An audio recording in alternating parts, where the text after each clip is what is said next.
أعوذ بالله من الشيطان الرجيم. بسم الله الرحمن الرحيم. ووهبنا له إسحاق ويعقوب كلا هدينا ونوحا هدينا من قبل ومن ذريته داود وسليمان وأيوب ويوسف وموسى وهارون وكذلك نجزي المحسنين. وزكريا ويحيى وعيسى وإلياس كل من الصالحين وإسماعيل وإلياس ويونس ولوطا وكلا فضلنا على العالمين. ومن آبائهم وذرياتهم وإخوانهم واجتبيناهم وهديناهم إلى صراط مستقيم. ذلك هدى الله يهدي به من يشاء من عباده ولو أشركوا لحبط عنهم ما كانوا يعملون. أولئك الذين آتيناهم الكتاب والحكمة والنبوة فإن يكفر بها هؤلاء فقد وكلنا بها قوما ليسوا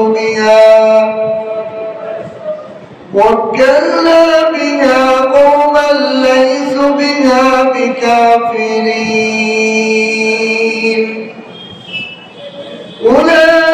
أولئك الذين هدى الله فبهداهم فهم مقتدي. قل لا أسألكم عليه أجرا إن هو إلا ذكرى للعالمين. صدقت يا أرحم الراحمين. بارك الله لنا ولكم في القرآن العظيم ونفعنا وإياكم بالآيات والذكر الحكيم. سبحانك لا علم لنا إلا ما علمتنا إنك أنت العليم الحكيم. ربي زدني علما رب اشرح لي صدري ويسر لي أمري واحلل عقدة من لساني يفقهوا قولي.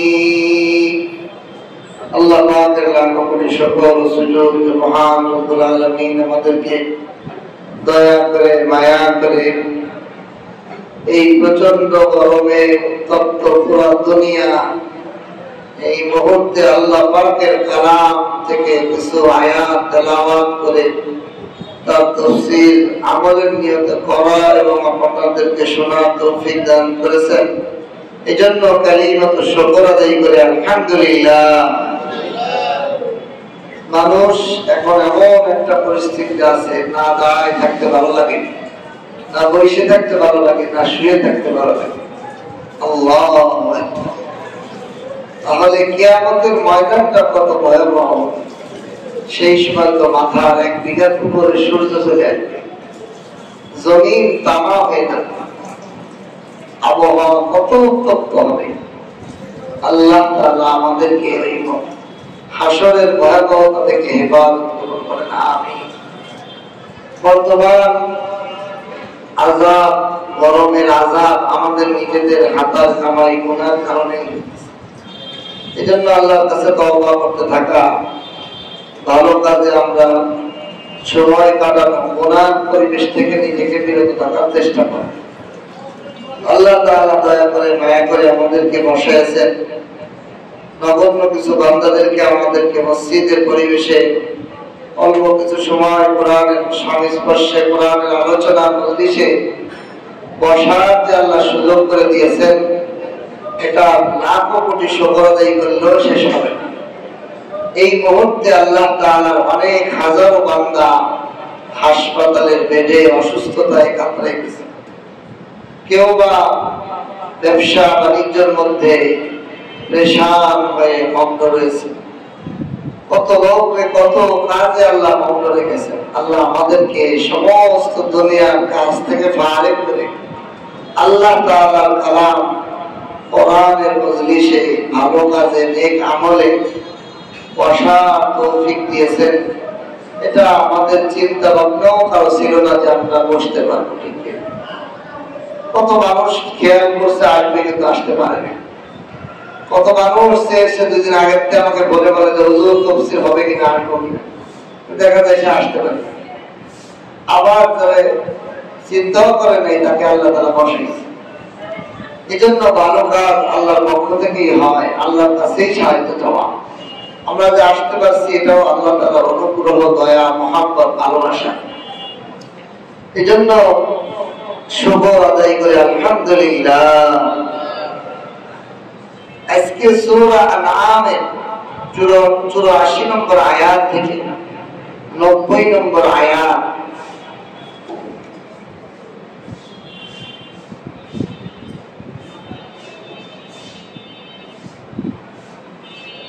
সাতটি আয়াত আমি তেলাওয়াত করেছি। আল্লাহ তাআলা যেন তৌফিক দান করেন।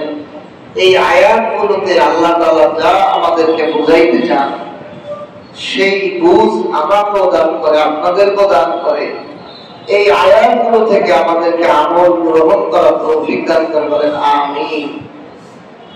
প্রথম আয়াতে আল্লাহ তাআলা বলেন وَوَهَبْنَا لَهُ إِسْحَاقَ وَيَعْقُوبَ। আগের তাফসীরের সাথে এই আয়াতগুলোর কিছু সম্পর্ক আছে। রাসূলুল্লাহ সাল্লাল্লাহু আলাইহি ওয়াসাল্লাম যখন আরবের ভূমিতে ইসলামের প্রচার শুরু করে, তখন তাদের সামনে রাসূলুল্লাহর দ্বীনের মুখালিফ বিপরীত দল যারা ছিল, তারা ছিল মুশরিক, মূর্তি পূজারী। এই মুশরিকরা যদিও মূর্তি পূজা করত, কিন্তু তারা নিজেদেরকে ইব্রাহিম আলাইহিস সালামের অনুসারী বলে করত। নিজেদেরকে বলতো আমাদের মডেল, আইকন হলো ইব্রাহিম আলাইহিস সালাম। ইব্রাহিম আলাইহিস সালাম হলো আমাদের পূর্বসূরি, আমাদের মূল, আমরা ওনার অনুসারী। আল্লাহ তাআলা নবী করিম সাল্লাল্লাহু আলাইহি ওয়াসাল্লামের মাধ্যমে আগের তাফসীরে গিয়েছে। ইব্রাহিম আলাইহিস সালাম কোন মুশরিক ছিলেন না। উনি তারকারে দেখে মনে হচ্ছে এটাই মনে আল্লাহ। পরে তো একটু পরে তারকা ডুবে যায়, তো এই তারকা তো আমরা কিলা হইতে পারে না। আবার দেখে রাতের বেলা চাঁদ ওঠে, চাঁদকে দেখে মনে করছে এটাই মনে আমার রব। কিছুক্ষণ পর চাঁদ যখন ডুবে যায়, না যেটা ডুবে যায় সেটা আমার রব দিতে পারে না। দিনের বেলা প্রখর রৌদ্র আলো দিয়ে সূর্য যখন উঠছে, মনে করছে এইটাই আমার বড় রব। এটা তো বেশি আলো দেয়, এটা তো তাপ। এটা দিনের বেলা উঠছিল, কিন্তু রাতের বেলাও দুনিয়া গরম হয়ে গেছে। কি বলেন, এই যে গরম কিসের কারণে? সূর্যের তাপের কারণে। তাহলে এইটাই মনে হয় বড় রব। কিন্তু দেখেন সন্ধ্যা বেলা এটাও ডুবে যায়। তখন তিনি কি বলছেন, তার এই হিস্টোরি গুলো নবীর মাধ্যমে এই আরবের মুশরিকদেরকে, কিয়ামত পর্যন্ত মুশরিকদেরকে শুনাইতেছে। তোমরা যদি ইব্রাহিম আলাইহিস সালামকে মডেল মানো, তো ইব্রাহিম তো দেখো চন্দ্র, সূর্য, তারকা এগুলো দেখো মনে করছে রব। কিন্তু এগুলো থেকে ফিরে আসতে না, এগুলো রব হতে পারে না, বরং এগুলোকে যিনি পরিচালিত করেন, যার আদেশে এগুলো ওঠে আর যার আদেশে এগুলো ডোবে, তিনি আমার রব। সুবহানাল্লাহ। এজন্য তিনি বলেছিলেন শেষ আয়াত, তিনি বলেছিলেন যে ইন্নী ওয়াজ্জাহতু ওয়াজহিয়া লিল্লাযী ফাতারাস সামাওয়াতি ওয়াল আরদা হানিফা ওয়া মা আনা মিনাল মুশরিকিন। এই দুনিয়া এবং দুনিয়ার মধ্যে যা কিছু আছে সব কিছুকে তিনি সৃষ্টি করেছেন, তিনি পরিচালিত করেন। আমি ওই এক সত্তার দিকে মনোনিবেশ করলাম, আমার চেহারা ফিরাই দিলাম, ওনার আনুগত্য করবো, ওনার ইবাদত করবো, ওনার পূজারী হব, আর কারো পূজারী হতে পারি না। আমি কোনো মুশরিক না, আমি অনেক খোদার পূজারী না। ইব্রাহিম আলাইহিস সালাম এইভাবে তার ইচ্ছা আল্লাহ রাসূলের মাধ্যমে আরবের মুশরিকদেরকে শোনাইতেছেন যে ইব্রাহিমকে তোমরা আইডল মানো, ইব্রাহিমকে তোমরা মডেল মানো, তার অনুসারী তোমরা দাবি করো। তিনি তো মুশরিক ছিলেন না, এবং তিনি তার হিস্টোরি গুলো এখন ধাপে ধাপে আলোচনা করেন। প্রথম আয়াতে আল্লাহ বলেন, এই ইব্রাহিমকে আমি কি দিয়েছি জানো? ওয়াহাবনা লাহু ইসহাক ওয়া ইয়াকুব। আমি এই ইব্রাহিমকে দান করেছি। ওয়াহাবনা মানে আমার ইচ্ছায় আমি দান করছি, আমি দান করছি আমার নিজের থেকে। ইব্রাহিমকে দান করছি ইসহাক, ইসহাক নামে একজন পুত্র, ওয়া ইয়াকুব, এই ইসহাকের পরশে আবার জন্মগ্রহণ করছে ইয়াকুব নবী। সুবহানাল্লাহ। এখানে ওয়াহাবনা কেন বলছি দেখেন, ইব্রাহিম আলাইহিস সালামের বয়স হলো 120। আম্মাজান সারা রাদিয়াল্লাহু তাআলা, সারা ইব্রাহিম আলাইহিস সালামের প্রথম বিবি, সারা আলাইহিস সালামের বয়স 90। এই 90 বছরের বৃদ্ধা মহিলা, 120 বছর বয়সী একজন বৃদ্ধা নবী ইব্রাহিম খলিলুল্লাহ আলাইহিস সালাম, এই দুইজনের বাচ্চা কাচ্চা হওয়ার কোনো সম্ভাবনা আছে? নিজেরা আপনারা যারা বড় বৃদ্ধ হয়ে গেছেন, এই বয়সে কি বাচ্চা নেওয়ার, নিজেকে নিজেই তো বলতে বাচ্চা নেওয়ার ক্ষমতা নাই। বৃদ্ধা মহিলা, বৃদ্ধ পুরুষ, তাদের এখন বাচ্চা নেওয়ার মতো যোগ্যতাই তাদের শরীরে নেই। বাকি দেনেওয়ালা কে? আল্লাহ। আল্লাহ যখন কয় তাদের তো যোগ্যতা নাই, আমি দিচ্ছি। তাহলে এই হিস্টোরিটা বুঝতে হবে। কি হিস্টোরি? হয়তো সারা আলাইহিস সালাম বৃদ্ধ হয়ে গেছে, বাচ্চা কাচ্চা হয় না, কিন্তু আল্লাহ নবীর স্ত্রীরা, নবী যেমন তার সঙ্গীও তো তেমন হয়, ঠিক কিনা? আমাদের ম্যাডামরা তো এগুলো বোঝে না। আমাদের ম্যাডামরা যদি বাচ্চা একটা হয়, আর বাচ্চা দরকার নাই, বাচ্চা কাচ্চা না হোক তবুও স্বামীরে বিয়ে করতে দেওয়া হোক, ঠিক কিনা? নাউযুবিল্লাহ, কি সংকীর্ণ মন। অথচ একটা নারী যদি চিন্তা করে যে আমি বিবাহের আগে এই পুরুষটাকে আমি যদি আমার দিকে তাকাইতো, তাও আমি নুসরা বললাম পুরুষ, ঠিক কিনা? বলেন, একটা পুরুষের সাথে একটা নারীর বিবাহের আগে, বিবাহের কোনো প্রস্তাব হয়নি, এই মুহূর্তে যদি একটা পুরুষ একটা নারীর দিকে তাকায় থাকে, তবু কি পুরুষটা খুব খারাপ? তো বদমাইশ পুরুষ, আমার দিকে দেখো কিরকম তাকায় গেছে, কি নজরে তাকায় গেছে। অথচ ওই পুরুষটা বিবাহ বন্ধনে হওয়ার পরে ওনার সব কিছু জন্য ওনার বাইরে দেখতে পারবে না। আবার যদি কথার কথা এই পুরুষটা মারা যায়, ইন্তেকাল হয়ে যায়, আপনার শরীরে যৌবন এখন আছে, আপনি কি আরেকটা পুরুষের সাথে বিয়ে করবেন? তাহলে এই পুরুষটার অসুবিধা কি? তার জীবন দশা আরো বিয়ে করতে। অথচ আমাদের সমাজের নারীরা এগুলাকে কি করে? খারাপ দৃষ্টিতে। ইসলামের হুকুম আছে। আজ এই বহু বিবাহ বন্ধ হওয়ার কারণে জিনা ব্যভিচার সমাজের মধ্যে সাইলাম। এই প্রচন্ড গরমের কিছু কারণ কোরআন হাদিসের দিকে তাকাইলে পাওয়া যায়। এক নম্বর কারণ হলো এই আবহাওয়া, খরা, বৃষ্টি না হওয়া, প্রধান একটা কারণ, সেটা হলো ফরজ যাকাত ছেড়ে দেয় যখন মানুষ। সমাজ থেকে রাষ্ট্রীয়ভাবে সামাজিকভাবে মানুষ যখন ফরজ ইবাদত যাকাত এটা হিসাবও করে না, সঠিকভাবে আদায়ও করে না, দেয়ও না, লামসা বা যারা অনেকে আছে দেয় না, দেয়ার নামই নেয় না, তখন আল্লাহ তাআলা এরকম মহাবৃষ্টি দেন। 2 নম্বর হলো জেনা ব্যভিচার মুকদ্দমে বেড়ে যায়। আসমান চোখের পানি ফেলে না, বৃষ্টি বর্ষণ করে না, জমিন টানা হয়ে যায়, উর্বর থাকে না, জিনা ব্যভিচার তখন বেড়ে যায়।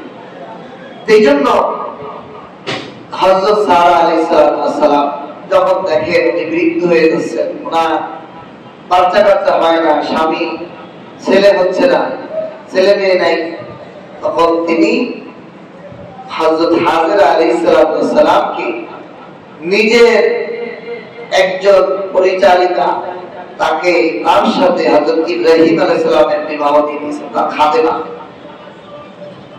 ইব্রাহিম আলাইহিস সালামের সাথে বিবাহ দিয়ে দিয়েছেন, স্বামীর সাথে সন্তানাদি হয়। বিবাহ দেওয়ার পরেই আল্লাহ তাআলা ওনার বরসে ইসমাঈল আলাইহিস সালামের জন্ম দিয়ে দিলেন। বলেন সুবহান। স্যাক্রিফাইস করছে স্বামীর সন্তুষ্টির জন্য, স্বামীর খুশি প্রকাশ করার জন্য। একজন নেককার মহিলা সবচেয়ে বড় গুণ হলো স্বামীর সন্তুষ্টির জন্য হালাল এবং শরীয়ত সম্মত যে কোনো কাজ সে করতে প্রস্তুত, সে কাজে বাধা পায় না, বরং সে উদ্বুদ্ধ করে। শরীয়ত সম্মত কোনো কাজে সে বাধা হয়ে দাঁড়ায় না। একটা নেককার বিবি, একজন নেককার মহিলার সবচেয়ে বড় গুণ স্বামীর মতিয়া, স্বামী যা আদেশ করে মানতে দেরি করে না।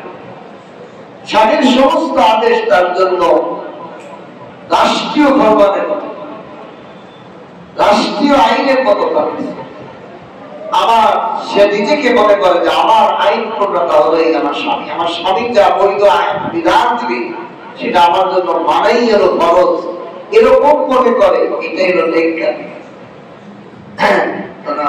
ভাই হুজুর, হযরত একটু পিছন দিতে চাইলেন, কোরআন চলে। এই জন্য হযরত ইসহাক আলাইহিস সালামের মা সারা আলাইহিস সালাম, উনি যখন এইভাবে ইব্রাহিম আলাইহিস সালামকে অনুমতি দিয়ে দিলেন, দেওয়ার সাথে সাথে ইব্রাহিম আলাইহিস সালামের ওরসে, হাজেরা আলাইহিস সালামের ওরসে ইসমাঈল আলাইহিস সালাম জন্মগ্রহণ করেন, ফুটফুটে সন্তান। এখন সন্তান যে বিবি হয়েছে, এটা মানুষের তবিয়তের খেলা, তবিয়তের যাইনি তার দিকে একটু বেশি আদর করবে, সেই বিবির ঘরে একটু বেশি দেখবে, ঠিক কিনা? এইবারে যে নবী জুলুম করতেছে, তা আগের বিবিরও খোঁজ খবর দিতেছে, সব কিছুই করতেছে, কিন্তু মানবিক তবিয়ত হিসেবে যেই ঘরে সন্তানটা থাকে, বাচ্চাটা থাকে, বাচ্চাটা দেখতে আগে যাইতে মনে চায় কিনা, বাচ্চার একটু আদর করতে মনে চায়, এই হিসেবে হাজেরা আলাইহিস সালামের ঘরে একটু বেশি আনাগোনা, এইটা সারা আলাইহিস সালামের পছন্দ হয়। আল্লাহ তাআলা সারার বন্ধু, সারা কইল স্বামী, এই ছেলে আর এই বিবিকে আরবের মরুভূমিকে মক্কা নগরীতে পেয়েছে। যে সময় ওখানে আবাদ ছিল না, শহর ছিল না, দেশ ছিল না, মরু আর মরু, সেইখানে ইসলামের জন্য, দ্বীনের জন্য, বিবির সন্তুষ্টির জন্য এই হাজেরা এবং ইসমাঈল আলাইহিস সালামকে ওই আরবের মরু প্রান্তরে, 4 পাহাড়ের মাঝখানে, ছাপা মারার মাঝখানে রেখে আসছে। কিসের হুকুমে? আল্লাহর আদেশ। আল্লাহর আদেশের সামনে নিজেকে নত করে দেওয়া। তাহলে আল্লাহ তাআলা উত্তম ব্যবস্থা করে কিনা এই ঘটনার মধ্যে আছে। সেই সাফা মারওয়ার মাঝখানে আবে জমজমের কূপ আল্লাহ সৃষ্টি করছেন। আজকে পৃথিবীর সবচেয়ে শান্তিময় নগর, সুখময় নগর হলো মক্কা নগরী। বলেন সুবহান। পৃথিবীর সব দেশের সব সিজনের ফল সব সময় মক্কা নগরীতে পাওয়া। সুবহান। হযরত সারা আলাইহিস সালাম এই স্যাক্রিফাইস করার পর এই বৃদ্ধ বয়সে আল্লাহ তাআলা তাকে সুসংবাদ দিলেন। ইব্রাহিম নবীর স্যাক্রিফাইস, সারা আলাইহিস সালামের স্যাক্রিফাইস, দুইজনের স্যাক্রিফাইসের কারণে আল্লাহ তাআলা তাদের প্রতি খুশি হয়ে ইব্রাহিম আলাইহিস সালামকে বললেন, আমি তোমাকে দান করেছি ওয়াহাবনা লাহু ইসহাক, তোমাকে আমি ইসহাক নামের একজন সন্তান দান করেছি। ওয়া ইয়াকুব, যে ইসহাকের একটা সন্তান হবে তার নাম হবে ইয়াকুব। সুবহান। ইসহাক নামের অর্থ কি? ইসহাক নামের অর্থ হলো হাস্যোজ্জ্বল, মানে হাসি খুশি ছিলেন ইসহাক। হাস্যোজ্জ্বল চেহারাটা দেখেন, অনেক মানুষ এমনি বসে থাকলে মনে হয় হাসতেছে, আর অনেক মানুষ হাসি মানে মুখে হাসি দেয়, আর অনেক চেহারার মধ্যে দেখলে মনে হয় হাসি হয়েছে লোকটা। আল্লাহ তাআলা এই ইসহাক নবীকে দান করলেন সারা আলাইহিস সালাম। সারা আলাইহিস সালাম 90 বছর বয়সে, আর ইব্রাহিম নবী 120 বছর বয়সে এই ইসহাক নামের সন্তান আল্লাহ তাআলা তাকে দান করলেন। কিসের বরকতে? কি কারণে? আল্লাহর হুকুমের কাছে নিজের আত্মসমর্পণ করার কারণে। ঠিক কিনা? এই জন্য এখান থেকে আমাদের শিক্ষা হলো, সর্ব বিষয়ে আল্লাহ পাকের আদেশের সামনে নিজেকে যদি নত করে রাখি, আল্লাহ তাআলা অলৌকিক ভাবে আমার যোগ্যতা নাই তাও এমন অযোগ্য ব্যক্তিও যোগ্য বিষয় দিয়ে দিবেন। সুবহান। এরপরে 2 নম্বর বিষয় হলো, ইব্রাহিম নবী যদি মুশরিক হইতো, ইব্রাহিম নবী তো মুশরিক না, তিনি একজন নেককার, তিনি একজন এক খোদার ইবাদতকারী। তাকে আমি কত সম্মান করেছি দেখো, তার বয়সে আমি একজন নবী দান করেছি ইসহাক, তার সন্তান নবী ইয়াকুব। কুল্লুন হাদাইনা, প্রত্যেকেই হিদায়াতের পথ ছিল, গোমরাহ ছিল না। সুবহানাল্লাহ।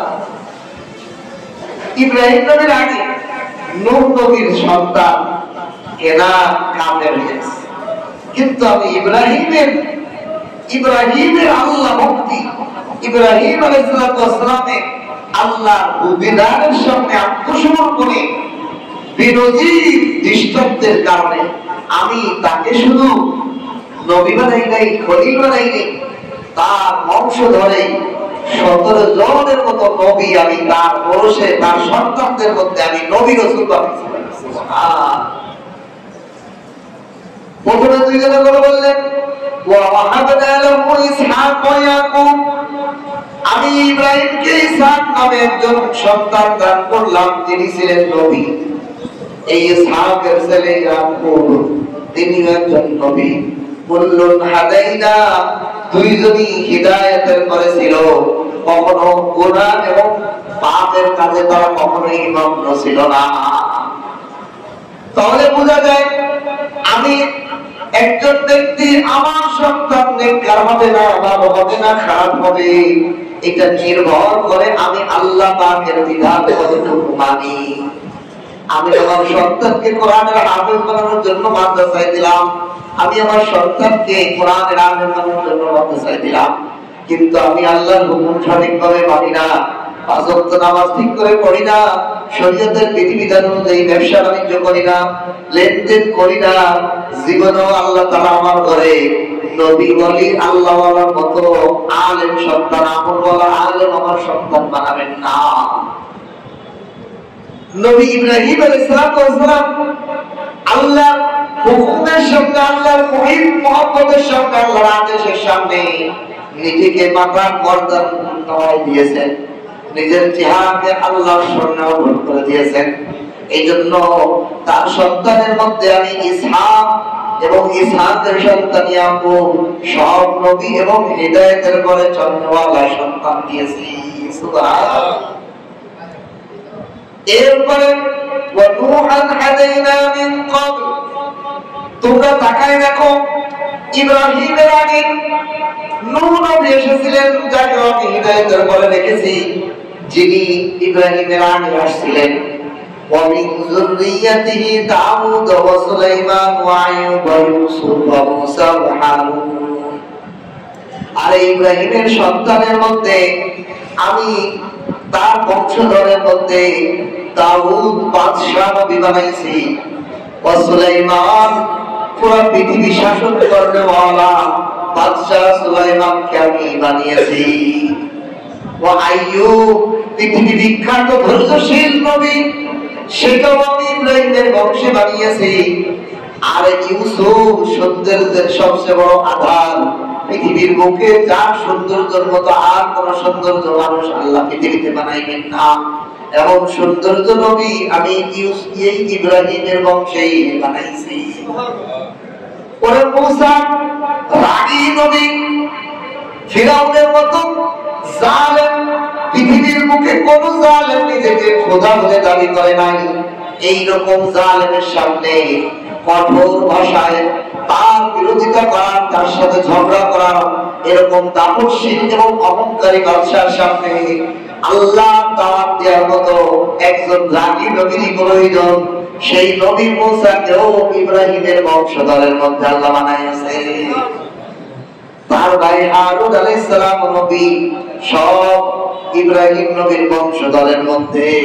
সুবহানাল্লাহ। وكذلك نجزي المحسنين। আল্লাহ কি বুঝাইলেন? ও দুনিয়ার মানুষ, ইব্রাহিম আলাইহিস সালামকে তোমরা ইমাম মানো, তোমাদের ইমাম, ইসলাম ধর্মের ইমাম, ইসলামের জাতির পিতাকে ইব্রাহিম আলাইহিস সালাম কেন আমাদের জাতির পিতা আল্লাহ বানাইলেন? দেখো, ইব্রাহিমকে যদি ফলো করো, ইব্রাহিমের বংশের মধ্যে 17 জনের মতো নবী আছেন, সব বিশ্ববিখ্যাত নবী রাসূল। সুবহানাল্লাহ।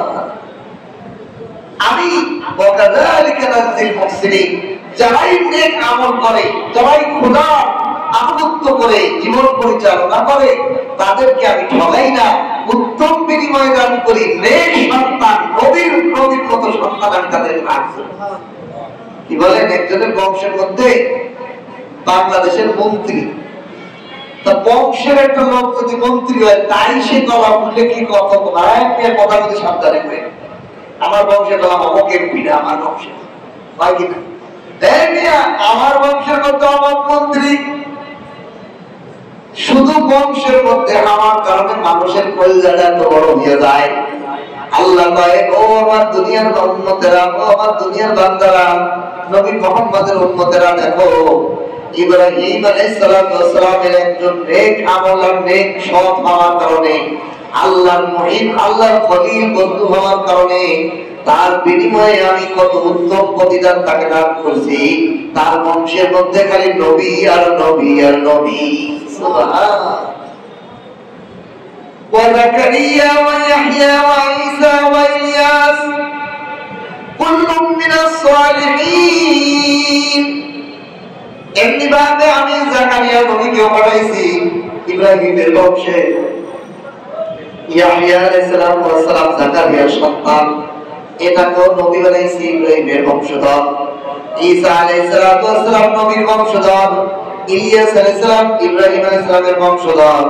কুল্লুম মিনাস সালিহিন, এরা প্রত্যেকেই নেক আমলের পরিপূর্ণ একজন মডেল ছিল। নেক আমলের পরিপূর্ণতায় তারা একটা মডেল হয়েছে। এই নবীগুলো, এক একজন নবীর জীবনী যদি আমরা ফলো করি, আবার আপনার জান্নাতে যাওয়ার রাস্তা সহজ হবে। এরা এক একজন পরিপূর্ণ একজন নেককার মানুষ ছিল। তাদের জন্ম থেকে মৃত্যু পর্যন্ত কোনো গুনার ছোঁয়া ছিল না, পাপের ছোঁয়া ছিল না। তারা প্রত্যেকেই ভালো, পরিপূর্ণ পরিশুদ্ধিতায় পরিপূর্ণ ছিল তারা। وإسماعيل وإلياسا واليسع ويونس ولوطا। এমনি ভাবে আমি ইসমাইল নবীকে বানিয়েছি ইব্রাহিম আলাইহিস সালামের বংশের মধ্যে। ইব্রাহিম আলাইহিস সালামের দ্বিতীয় স্ত্রী হাজরা আলাইহিস সালামের গর্ভে ইসমাইলকে বানিয়েছি, যার সততা, যার কামালিয়াতের পরিপূর্ণতার বর্ণনা শেষ করা যাবে না। নিজেকে কুরবানি কিন্তু করে দিতে রাজি। বলেন, এরকম সন্তান আদম আলাইহিস সালাম থেকে পর্যন্ত আর পাওয়া যায়। বাপের স্বপ্ন দেখছে যে বাবা আমি আল্লাহর পক্ষ থেকে আদিষ্ট হয়েছি তোমার জবাই দিতে। ছেলে বলে আব্বা আমি রাজি। আল্লাহর পক্ষ থেকে হয়েছে, আমার কোনো অসুবিধা নেই, আমার হাত বাঁধেন, পায়ে বাঁধেন, এমনকি আপনার চোখ বাইতে আমার জবাই দেন, তাতে আমার মায়া না লাগে, তবু আল্লাহর হুকুম মানে। বলেন সুবহান। কি আনুগত্যশীল সন্তান! এরকম সন্তান পাওয়ার কারণটা কি? বাবা ওই রকম আল্লাহর আনুগত্যশীল ছিলেন। আর যদি আমরা আমাদের সন্তানকে নেককার আল্লাহ ওয়ালা বানাইতে চাই, প্রথমে আমাকে আল্লাহ বলা হবে, আমাকে আমাদের মধ্যে পরিপূর্ণ জানতে হবে। শুধু নাম করা মাদ্রাসায় আর হুজুর কোন মাদ্রাসা আমল করো সেটাই পড়াইবো, আর নিজের জন্য এতে কোনো আমলের খবর নেই, তাহলে কখনোই এই আলেম হওয়া সম্ভব না। وَكُلًّا فَضَّلْنَا عَلَى الْعَالَمِينَ। আল্লাহ তাআলা বলেন এই প্রত্যেকটা নবীকে তার তার জামানায় শ্রেষ্ঠ প্রদান করেছি। ইসমাঈল আলাইহিস সালাম তার জামানায় শ্রেষ্ঠ ছিল, জাকারিয়া আলাইহিস সালাম তার যুগের শ্রেষ্ঠ নবী ছিল, শ্রেষ্ঠ মানুষ ছিল। প্রত্যেকটা নবী তার জামানায় সবচেয়ে ফজিলতওয়ালা এবং সম্মানের নবী ছিল। সুবহানাল্লাহ। এই সব প্রাপ্তি ইব্রাহিম বাবের কারণে। ইব্রাহিম আলাইহিস সালামের আমলের বরকতে এরা এরকম সন্তান আছে। وَمِنْ آبَائِهِمْ وَذُرِّيَّاتِهِمْ وَإِخْوَانِهِمْ। এই তাদের বাপ দাদাদের থেকে, তাদের সন্তানাদি থেকে, তাদের ভাইদের থেকে প্রত্যেককেই وَاجْتَبَيْنَاهُمْ وَهَدَيْنَاهُمْ إِلَى صِرَاطٍ মুস্তাকিম। আল্লাহ তাআলা বলেন শুধু এই নবীদের নাম বললাম, এদের কি নাম? এদের বাপ দাদা, এদের সন্তানাদি, ইব্রাহিম আলাইহিস সালামের সন্তানাদি, এদের ভাই বেরাদা, এদের সকলকেই আমি নির্বাচন করেছিলাম, পছন্দ করে করে আমি নবী রাসূল বানিয়েছি। ওয়াহাদাইনাহুম, এবং তাদের প্রত্যেককে আমি হিদায়াতের পথে পরিচালিত করেছি। ইলা সিরাতিন মুস্তাকিম, সরল সঠিক পথে, তারা বিপথে যায় নাই। প্রত্যেক যালিকা হুদাল্লাহ, এগুলোই হলো আল্লাহ তাআলার হিদায়াত। আল্লাহ কেমনে হিদায়াত দেয়? যে যারা জীবনে একবার পাপের ছোঁয়া পায়নি, তাদের অন্যায়ের ছোঁয়া তাদেরকে পায় নাই, এটাই হলো আল্লাহর হিদায়াত। ইয়াহদি বিহি মান ইয়াশাউ মিন ইবাদি, আল্লাহ তার বান্দাদের থেকে যাদেরকে পছন্দ করেন তাদেরকে এরকম হিদায়াতের পথে পরিচালিত করে। এর মানে হলো আমি আপনি জোর জবরদস্তি গায়ের জোরে হিদায়াতের পরে আসতে পারি না, আবার হিদায়াতের বাইরেও যাইতে পারবো না।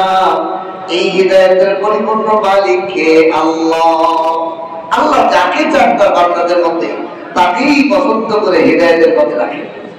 আল্লাহ আলহামদুলিল্লাহ বলেন, আলহামদুলিল্লাহ বলেন যে আল্লাহ আমাদেরকে দয়া করে এই মসজিদের পরিবেশে দ্বীনি মুজাকারা, কোরআনের মুজাকারা, এই কোরআনের আলোচনার মজলিসে বসা, শোনা, আমল করার তৌফিক দিয়েছেন। আমরা কোনদিন দরখাস্ত তো করি নাই জন্মের সময় যে আল্লাহ আমাদেরকে মুসলমান বানাবার বর্ষে জন্ম দিয়ে। আমরা তো কখনো কল্পনাই করি নাই যে আমাদেরকে এরকম দ্বীনি পরিবেশে আমাদেরকে রাখেন, দরখাস্ত তো করি। আল্লাহ তাআলা দয়া করে মায়া করে হিদায়াতটা আল্লাহর হাতে আমাদেরকে আনছেন, এজন্য শুকরিয়া আদায় করি, আলহামদুলিল্লাহ। এরপর আল্লাহ বলেন আমি যাকে চাই এরকম। এর মানে দেখেন এখানে একটা জিনিস বোঝা যে আমি এই যে আমি তো আমার হাতে হিদায়াত, আমি যাকে ইচ্ছা নবী বানাই, হিদায়াত দেই, ওলি বানাই, দিনের পথে রাখি, দিনের দায়ী বানাই, দিনের পথিক বানাই, মুসল্লি বানাই।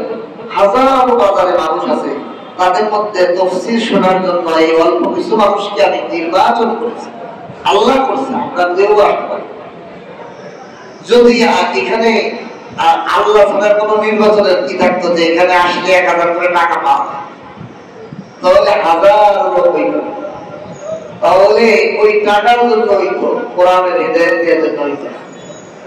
তাহলে আল্লাহ তাআলা বলেন এটা আমি যাকে পছন্দ করি তাকে আল্লাহ বসে। 2 নম্বর বিষয় যে হিদায়াত পাইছে সে তো তোমার এই কথা মনে করে না যে আমি তো হৃদায়তের পথে আসছি, আমি তাফসীরে আসছি, আমি আলেম হয়ে গেছি, আমি ইমাম হয়ে গেছি, আমার আর কি, আমার ঠেকাই কিনা, আমার আর কোনো ভয় নেই না। ولو أشركوا لحبط عنهم ما كانوا يعملون الله আল্লাহ বলে এই হিদায়াত পাওয়ার পর নবীরাও যদি কোনো ভুল করে, এই হিদায়াত পাওয়ার পরে যদিও তারা শিরকের মধ্যে মগ্ন হয়ে যায়, হিদায়াতের রাস্তা আসার পরেও যদি কেউ, সে নবী হোক, ওলি হোক, গাউস হোক, দিনদার হোক, আলেম হোক, ইমাম হোক, মুসল্লি হোক, তাবলীগওয়ালা হোক, খানকাওয়ালা হোক, মুরিদওয়ালা হোক, পীরসাহ হোক, ওয়ালাউ আশরাকু, যেই শিরক করবে, লাহাবিত আনহুম, আমি তার সব আমল বরবাদ করে দেব, মা কানু ইয়ামালুন, সে যা নেক আমল করছিল শিরক করার কারণে তার সমস্ত আমল বন্ধ করে দেব। নাউযুবিল্লাহ। আহা, আমাদের হাজারো শিরক করে, আমাদের কথায় কথায় শিরক করে। আমরা বলি না যে তোমার কারণে আমি বিপদে পড়ছি, আর বিপদ কি হে ফেলাইছি? আল কদরি খাইরিহি ওয়া শাররিহি মিনাল্লাহি তাআলা, ভালো মন্দ কার থেকে আসে? আল্লাহ। বাকি মানুষ বুঝি না, মধ্যস্থতা, মূল দেনেওয়ালা কে? আল্লাহ। কথায় কথায় আমাদের শিরক হয়ে যায়। ভাই এটা না করলে তো আমি মরতাম, তুমি যদি না আরেকটাই মরতাম। আল্লাহ তো উদাহরণ দিয়েছে কোরআনে কারীমের মধ্যে, গেছে যে নদীর মধ্যে যখন লঞ্চে উঠছে যাত্রী, ওঠার পর দৌড়ে যখন তুফান আসছে, আল্লাহ বাঁচান, আল্লাহ বাঁচান চিন্তা শুরু হয়। যেই আল্লাহ তাআলা আস্তে আস্তে আস্তে লঞ্চের তুফানের হাত থেকে বাঁচায় কিনারে আনছে, কয় আজকে চল এই লঞ্চের ড্রাইভারটা এই পারদর্শী, হে না থাকলে আজকে ডুবেই দিত। তাহলে আল্লাহ বাঁচাইলো না ড্রাইভার বাঁচাইলো? অথচ তার কথায় কি বুঝাচ্ছে? ড্রাইভার বাঁচাইছে, ড্রাইভারের যোগ্যতা থাকার কারণে বাঁচাইছে, সে কৌশলী ভালো ড্রাইভার, এই জন্য বাঁচাইছে। লঞ্চটা ভালো ইঞ্জিন ছিল, দক্ষ ছিল, লঞ্চটা শক্তিশালী মজবুত ছিল, নয়তো তুফানে শেষ হয়ে। তাহলে তুফানে বা কে বাঁচাইলো? আল্লাহ বাঁচাইলো, কিন্তু তার ধারণা কি লঞ্চের ড্রাইভার কি শিরক করলো কিনা? এরকম ন্যূনতম শিরক যে করবে, আল্লাহ তাআলা বলেন সে নবী হোক, নবীরা তো করে না, করবে না, আল্লাহ তাআলা বলে, তো আল্লাহ বুঝাইতেছে কোন নবী যদি দুনিয়াতে এরকম শিরক করে বসে, কোন আলেম, কোন দিনদার, কোন মুসল্লি যেই জীবনে শিরক করবে, লাহাবিতা, অবশ্যই তাকিদ দিয়ে আল্লাহ বলেন লাহাবিতা আনহুম মা কানু ইয়ামালুন, যা আমল করছিল, যা আমল করছিল, যা নামাজ রোজা পড়ছিল, আমল সদকা করছিল, সমস্ত সদকা, সমস্ত নেকির ভান্ডার জিরো হয়ে গেল। নাউযুবিল্লাহ। দেখেন আপনি 20 বছর, 30 বছর, 50 বছর পর্যন্ত দান খয়রাত করছেন, নামাজ কালাম করছেন, সব শিরক করার সাথে সাথে এই 30 বছরের দানের নেকি, সবে বদরের নেকি, সবে বরাতের নেকি, সমস্ত নেকি আপনার আমলনামায় জিরো হয়ে গেছে। কত ভয়ানক শিরক! মানুষ খুঁজে খুঁজে জানা দরকার যে ভাই হুজুর কোনটা শিরক আমাকে জানা। প্রতিদিন 10টা করে শিরকের নাম জানবো, এইটা শিরক, এটা শিরক, এটা ভয় থাকবো।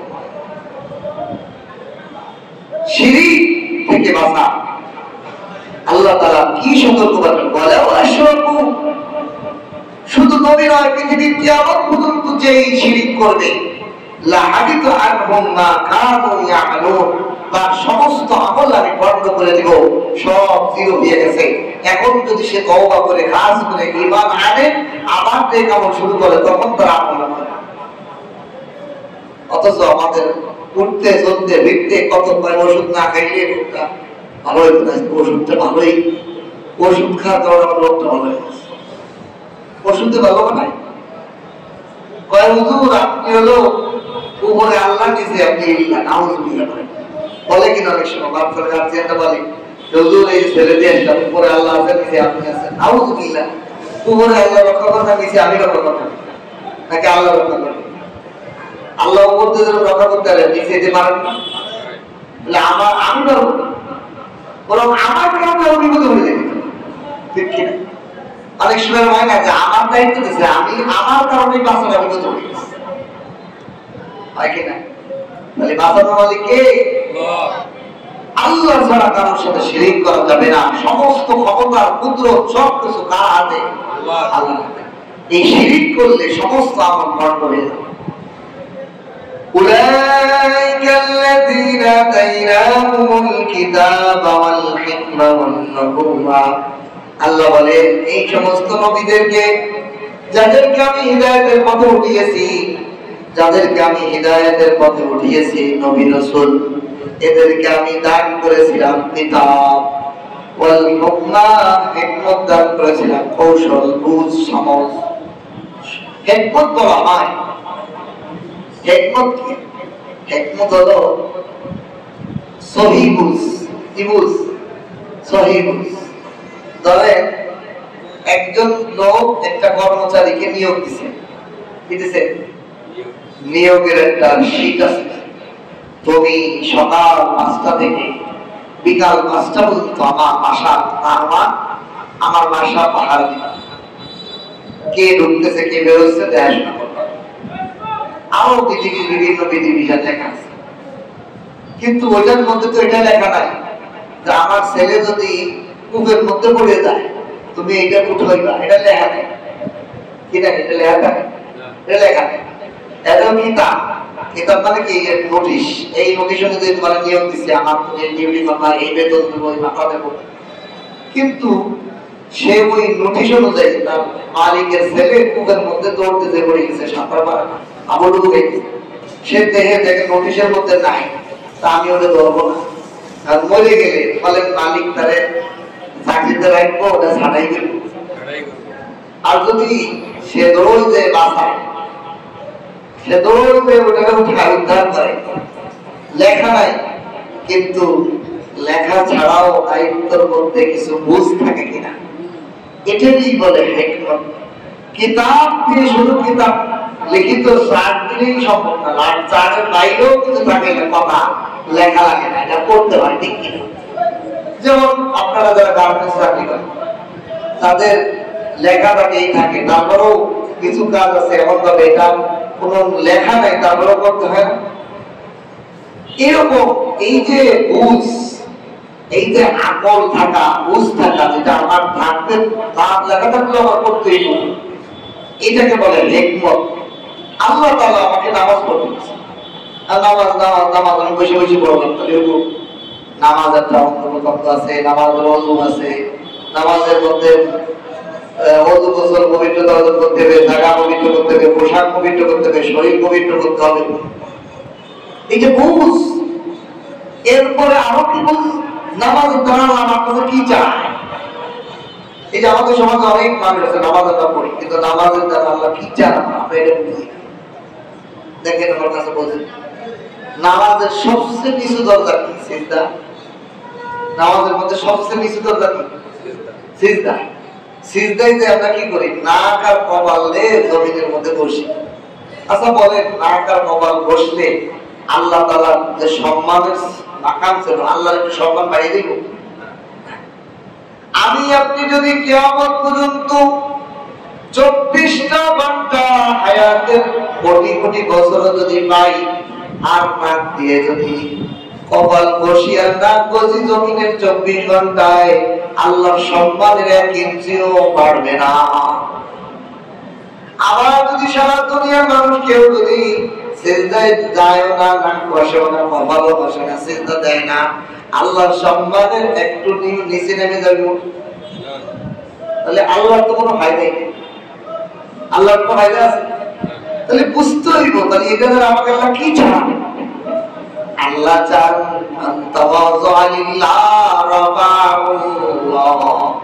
যে বিনয় হয় আল্লাহ তাকে উঁচা করে দে। আল্লাহ আমি হলো উঁচা, আমার কাছে নিচা জিনিস ভালো লাগে, আমি তো বড়, আমার কাছে ছোট জিনিস ভালো লাগে, আমি হলো মহান, আমার কাছে হেনস্থ লোক ভালো লাগে, অবদস্থ লোক ভালো লাগে। এই জন্য বান্দা, তুমি জমিনের মধ্যে নাক আর কপাল বসিয়ে তুমি তোমার ফায়দার জন্য বলো, ওগো আল্লাহ, আমি আর কিছু হইতে পারতেছি না।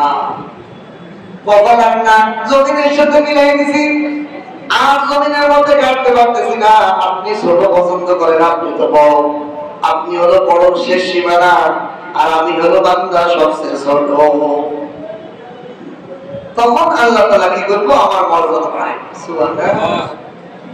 এটা হলো নামাজের বিনয়, সিলিন্ডার, হেনস্ত, নিজেকে সবচেয়ে ছোট মনে করা, অহংকার মুক্ত করা, এটাই হলো নামাজের উদ্দেশ্য।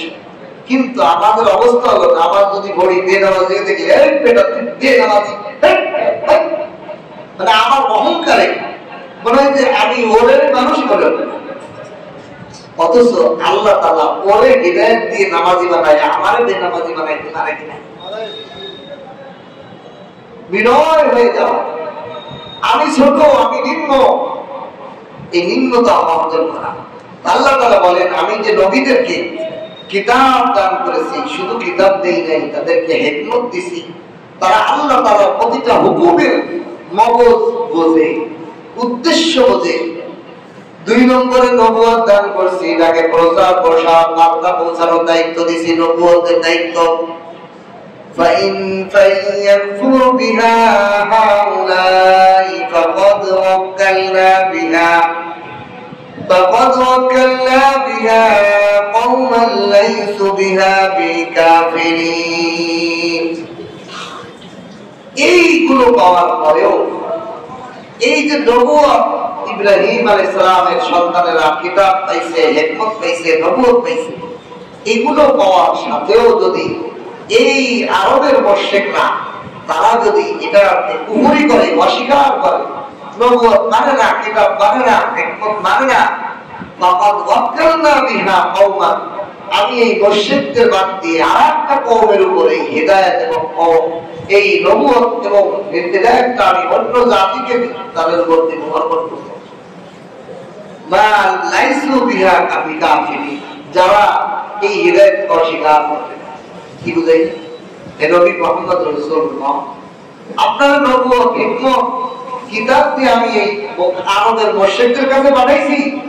এরা যদি এটা সম্মান না করে, এরা যদি এটাকে গ্রহণ না করে, অস্বীকার করে, এই নবুয়ত, হিকমত এগুলোর কুফরি করে, না স্বীকার করে, অস্বীকার করে, তাহলে আমি এমন এক জাতির কাছে আপনাকে এবং এই হিদায়াতটা পাঠাবো যারা অস্বীকার করবে না, আপনার সদয় গ্রহণ করবে। কিরকম?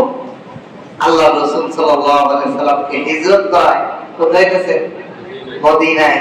মদিনার নারী, পুরুষ, ছেলে, বৃদ্ধ, বৃদ্ধা তারা কেমন ছিল? রাসূলুল্লাহ সাল্লাল্লাহু আলাইহি সাল্লামের ব্যাপারে বালাগাল উলা বিকামালিহি طلع البدر علينا من ثنيات الوداع وجب الشكر علينا ما دعا لله داع। আরবের সমস্ত নারী, পুরুষ, ছেলে, যুবক একজোটে কি গেছে? হায় তলাল বদরু আলাইনা, পূর্ণিমার চাঁদ শুধু আমাদের মদিনায় উদিত হলো। নবীরে পেয়ে তারা কি অস্বীকার করছে? হ্যাঁ, কে আসলে লোকটা মদিনা আমাদের শহরে, এবার নতুন নবুয়ত দাবি করে এরকম না।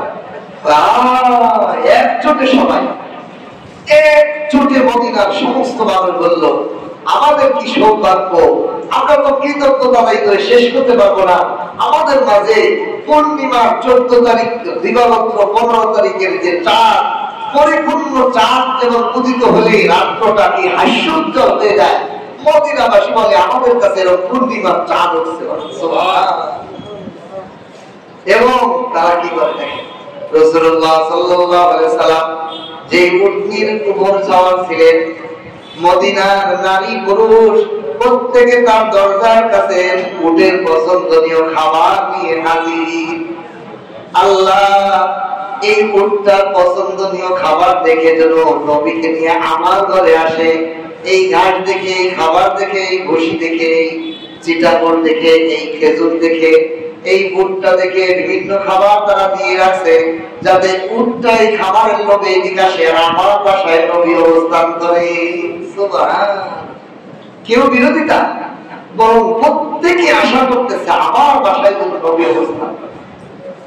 আল্লাহ রাসূল সাল্লাল্লাহু আলাইহি সাল্লাম বললেন, উটের উপর ওহী তৈরি, আল্লাহর পক্ষ থেকে উটের উপর ওহী এসেছে, মানে উটকে দিক নির্দেশনা দেওয়া হয়েছে।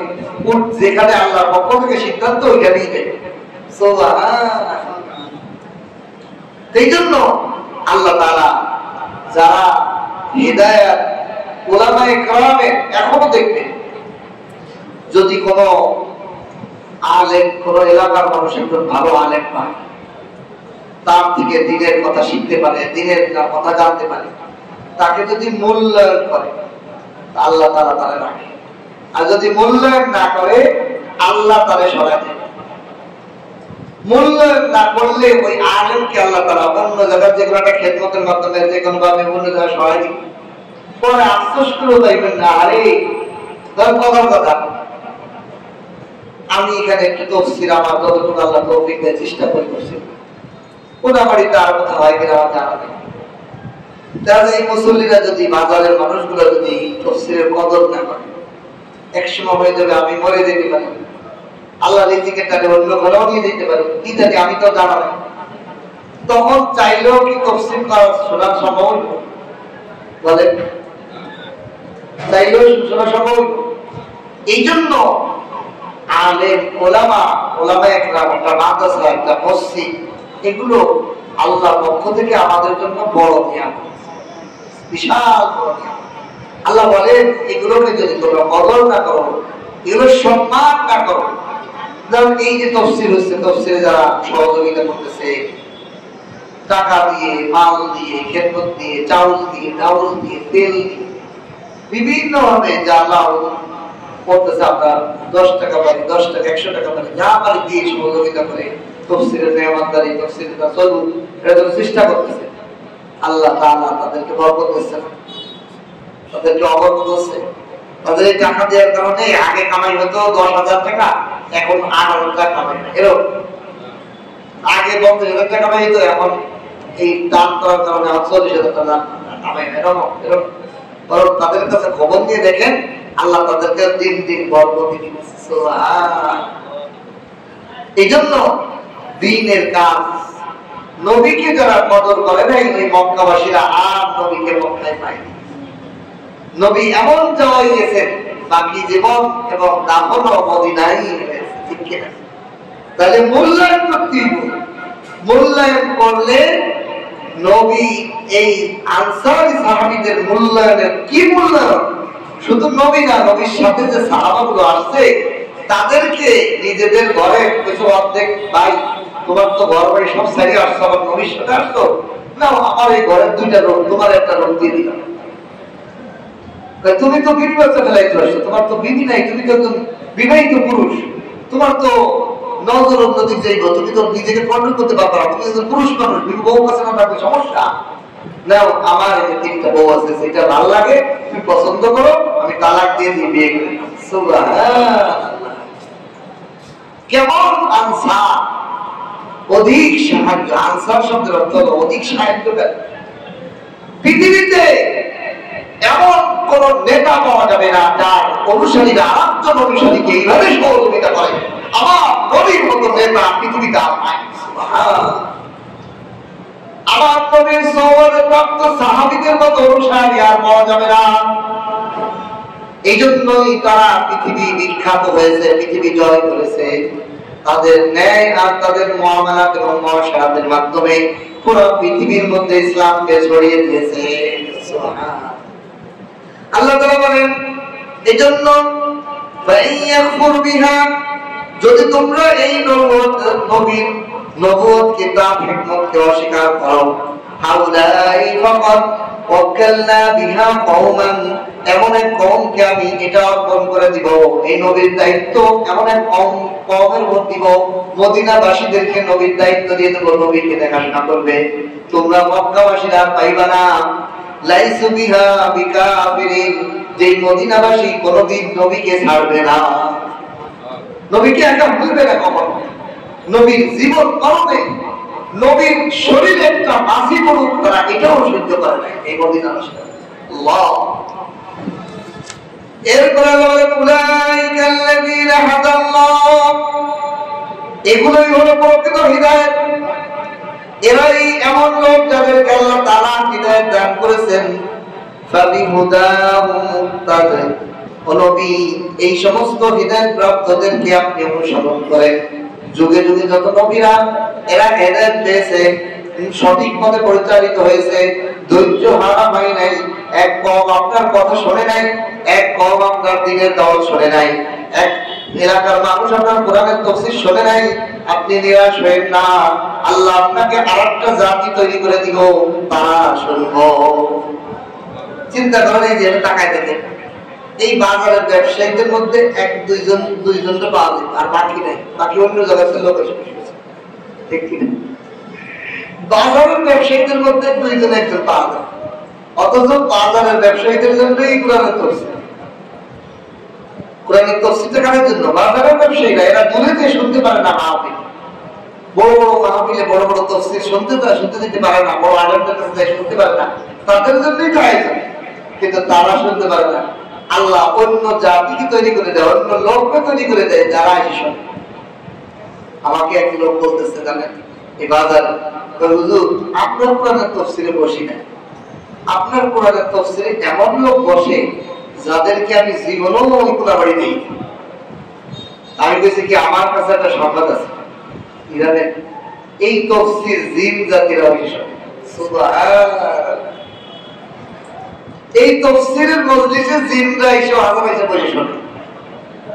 এক জায়গা থেকে সংবাদ আছে, একটা জিন হাজির করছে, আমি কোনাবাড়ি বাজারের তাফসীর শুনতে চাই, বলেন সুবহানাল্লাহ।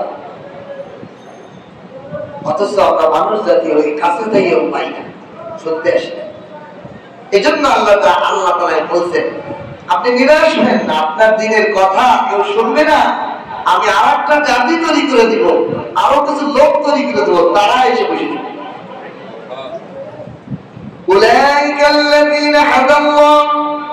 এরাই এমন লোক যাদেরকে আল্লাহ তাআলা হিদায়াত দিয়েছেন।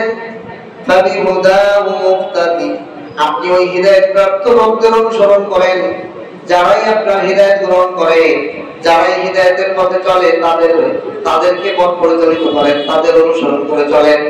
যারা শুনতে চায় না, বলতে চায় না, তাদের প্রতি হতাশা নিরাশা হবেন না। হ্যাঁ, এরা শুনে থাকা হতাশ হয়ে আল্লাহ রাসূল বলছে, আপনার এই মক্কাবাসীরা আপনার হিদায়াত শুনতেছে না, আপনি হায় হতাশ করবেন না। আমি একটা জাতি বানিয়ে দেবো মদিনাবাসী, যারা আপনার কথা শোনার জন্য পাগল হয়ে যাবে।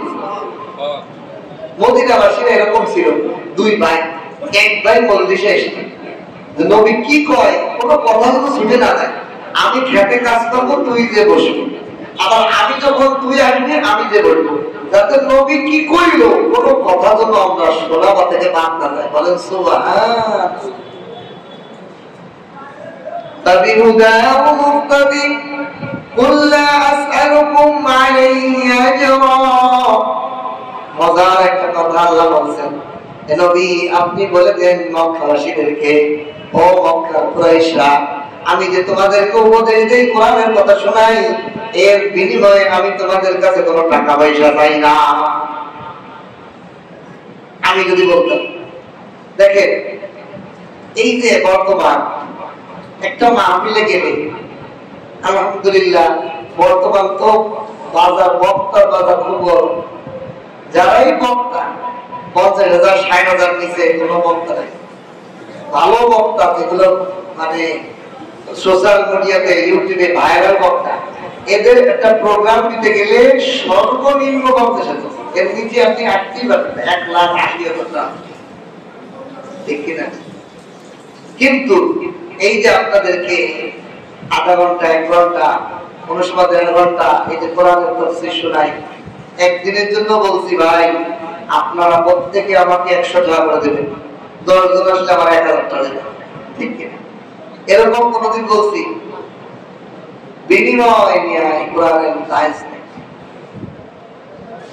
বিনিময় নিয়ে আল্লাহ রাসূলকে আল্লাহ বলেছেন, কুল্লা আসআলুকুম আজরান আলাইহি আজরা, নবী আপনি বলে দেন কোরআনের উপদেশ দিতে যে কোনো বিনিময় আমি তোমাদের কাছে চাই না। এই জন্য নবীর সাতটা অধিকারী, সাতটা অনুসারী তারা কখনোই হক্কানি আলেম, বীর ভাষায় যাদেরকে আমরা এই দেশের বুজুর্গ আলেম মনে করি, তাদের লাইফে কোনো কন্ট্যাক্ট করা নাই, কোনো কি নাই যে এত টাকা দিতে হবে এরকম বাজে দরাদরি নেই, ঠিক কিনা? আমার শায়েখ আমাকে বলছেন, আল্লাহ তোমাকে, আমার দোয়া করছেন আমার শায়েখ, তোমাকে আল্লাহ তাআলা সারা বাংলাদেশে দ্বীনের উপকার নসিহতের জন্য কবুল করবে। তবে আমাকে উপদেশ দিয়েছেন, কি উপদেশ? 1 নম্বর, কোনো কন্ট্যাক্ট করবে না। কি করবে না?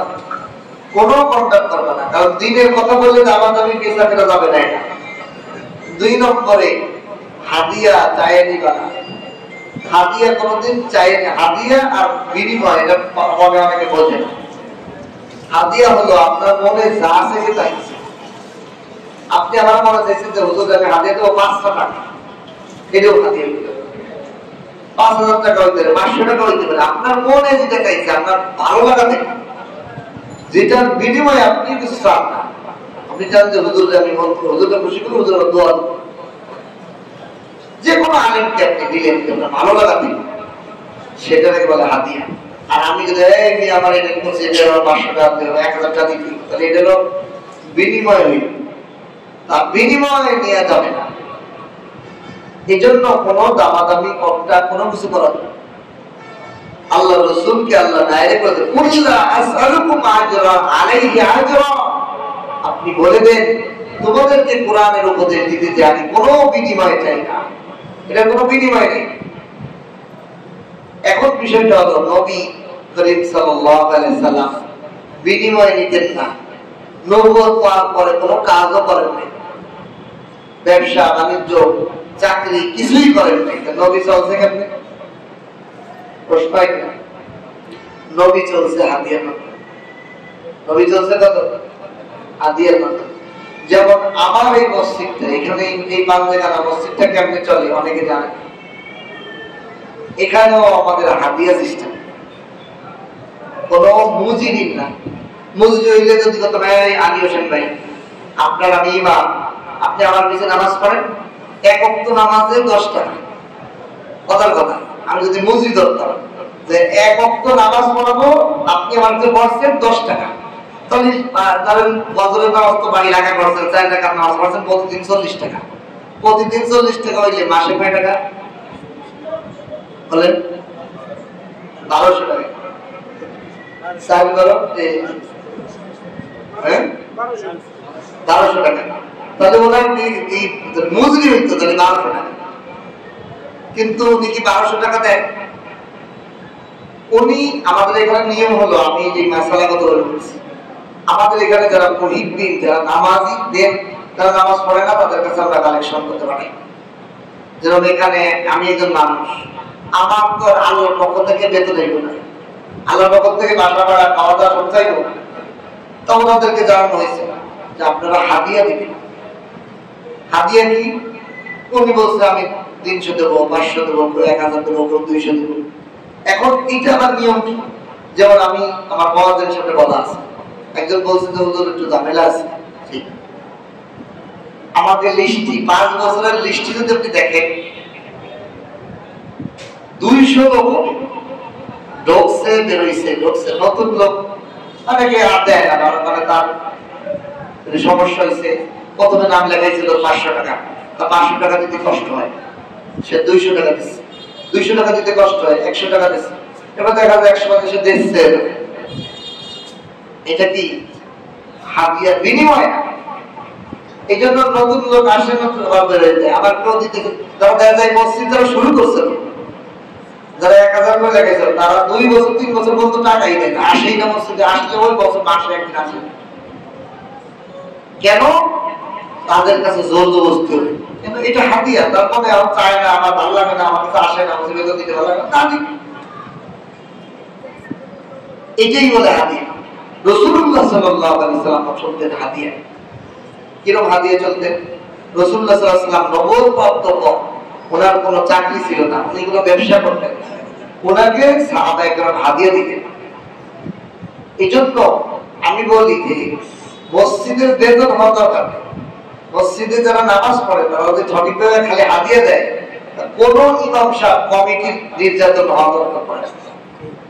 আমার কাছে একটা কৌশল আছে, দেখেন অনেক জায়গায় মুসল্লিরাও বলছে ইমাম সাহেব মাজলুম, কমিটিরা জনগণের টাকা নিয়ে ইমাম সাহেবের তাল বানানো, জনগণের টাকা দিয়ে মসজিদটাই মসজিদ উন্নয়ন, মসজিদের ব্যাংক খুলে ভুলে গেছে, ব্যাংক অ্যাকাউন্ট। কিন্তু ইমাম মুয়াজ্জিনদেরকে যে পরিমাণ দরকার সমাজ চলতে, দেখা যায় গ্রামগঞ্জের মসজিদ গুলা দেখা যায় 7,000, 5,000, 3,000, 4,000 টাকা বেতন।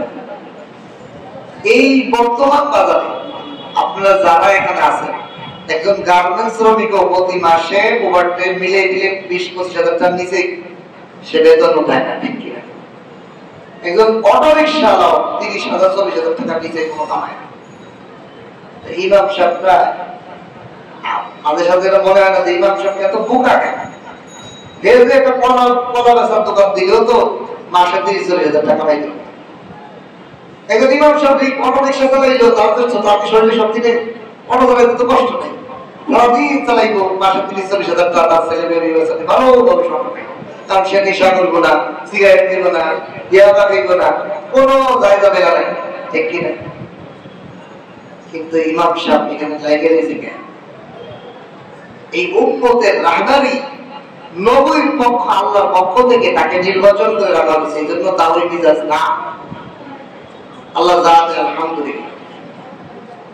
কিন্তু যদি জনগণ মুসল্লি, আমারই মসজিদ না, আপনার যে কোনো এলাকার মসজিদ, প্রত্যেক মুসল্লি যদি মনে করে যে আমার ইনকাম থেকে আমি আমার পরিবার মনে করি আমার ইমাম সাহেবকে, আমার মুয়াজ্জিন সাহেবকে, আমার মসজিদের, আমার এলাকার মসজিদের ইমাম সাহেব, খতিব সাহেব যেই আছে, 3-4 জন আছে, আমার বাজেট থেকে আমি গোপনে তাদেরকে যা পারি 50 টাকা 100 টাকা আমি নিজের গোপন ভাবে আনতে দিই, তাহলে ইমাম সাহেবদেরকে আর কোনো অসুবিধা থাকবে না, মুয়াজ্জিন সাহেবের সমস্যা থাকবে না। কিন্তু দেখা যায় সব টাকা উঠায় মসজিদে, সবকিছুই কমিটি করে দিয়ে এটা আগে তো ইমাম সাহেবের পর্যন্ত ইমাম সাহেব কথা আসলে আর গানে রকম মানে। এখানে রাসূলুল্লাহ সাল্লাল্লাহু আলাইহি সাল্লাম ওনাকেও উম্মতরা হাদিয়া দিতেন। উনি যে একা খাইতেন তা না, উনি হাদিয়া দিতেন আসহাবে সুফফাদের মধ্যে বিলি করে দিতেন। এক পেয়ালা দুধ দিয়েছে, সমস্ত আসহাবে সুফফাদের হয়, আলেম উলামাকে নিজে খায়। আমার কাছে একটা হাদিয়া আসছে, আমার মুসল্লি দিচ্ছে যে আছে, আমি তো মনে যে কোনো আলেমই দেখবেন, শুধু আমি না সব আলেম দেখবেন, এই ভাই আসেন হাদিয়া সবাই নিয়ে খান। উলামা একরাম উম্মতের হিতাকাঙ্ক্ষী, উম্মতকে ভালো চায়। কিন্তু এই যদি আল্লাহ রাসূল সাল্লাল্লাহু আলাইহি সাল্লাম বলেন না আসআলুকুম আজরান, আমি তোমাদের কাছে কোনো বিনিময় চাই না, এজন্য বিনিময় নেওয়া যায়। হ্যাঁ, আমার বললো একটা কমিটি কমিটিও বললো যে হুজুর আপনার নামাজ পড়ান, এই নামাজের বিনিময় এত টাকা, তাহলে এটা না যায়, বিনিময় হয় হাদিয়া। এই জন্য হাদিয়ার ক্ষেত্রে নিয়ম হলো যদি কোনো মনে কমিটি থাকে, কমিটি কম বেশ করে দিব, 1 মাসে 10,000 দিব, 1 মাসে 20,000 দিব, 1 মাসে 15,000 দিব, 1 মাসে 7,000 দিব, এরকম করা উচিত। কেন?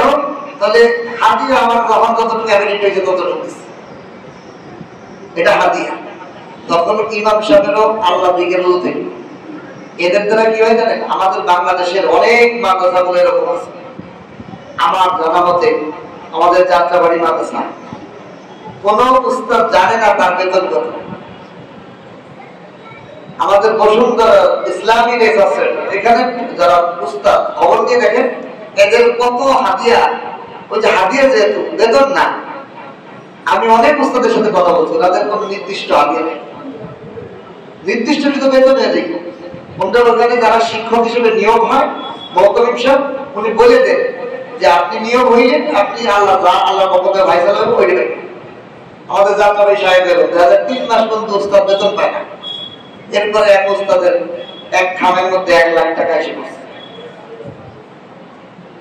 3 মাস পর্যন্ত বেতন পায় না, ওই হুজুর দাঁড়ায় দাঁড়ায় নবল নামাজ পড়ে আর বসে বসে শেষ রাত্রে কাঁদতে, আল্লাহ রিজিক আসে না আসে না। হঠাৎ হুজুর চট্টগ্রামে সাহেব করেন কি 1,00,000 টাকা, 50,000 টাকা, 60,000 টাকা, 70,000 টাকা খামের মধ্যে ক্যাশিয়ার দিয়ে বলে যাও অমুক হুজুর দিয়ে আসো, একবারে পেয়ে। আর আল্লাহর কাছে যে যত চাই নেবেন সে তত পায়। এতে কি থাকে? আল্লাহর প্রতি ভক্তি থাকে। আর আপনি যখন জানবেন যে আপনি প্রতি মাসে মাস গেলেই বেতন পাবেন 20,000, তাহলে আপনার তো আল্লাহর প্রতি নির্দিষ্ট না, আপনার কমিটির দিকে তাকাতে হবে, দেখি না। এই জন্য হাদিয়ার মধ্যে আল্লাহর সাথে ইখলাস থাকে।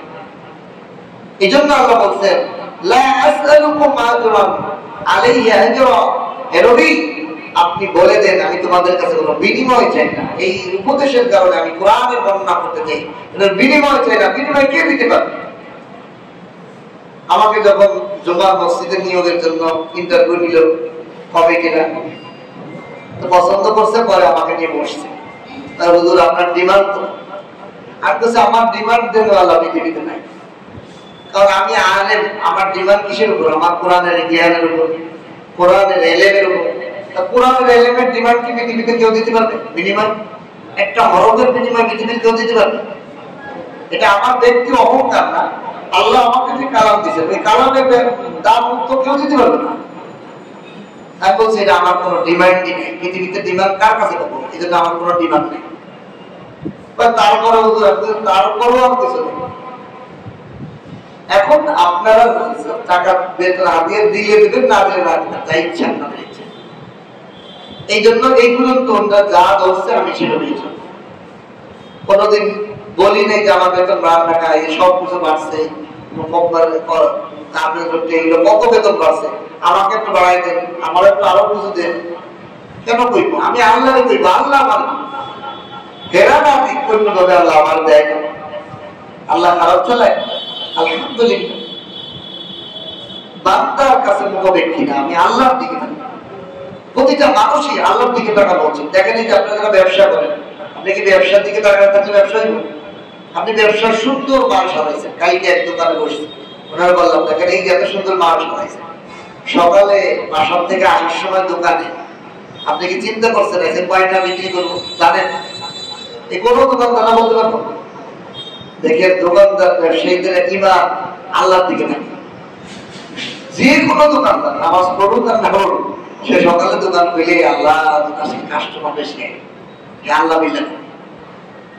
এই জন্যই আল্লাহ তাআলা 99% প্রমাণ আছে 90% রিজিক এই ব্যবসার মধ্যে আছে। কিন্তু চাকরিজীবী ডিউটি করুক আর না করুক, ছুটি কাটাকা ফাঁকিবাজি করুক আর যাই করুক, সে মনে হয় মাস শেষে বেতনটা পেয়ে আল্লাহর দিকে মুখ থাকে না, কম থাকে।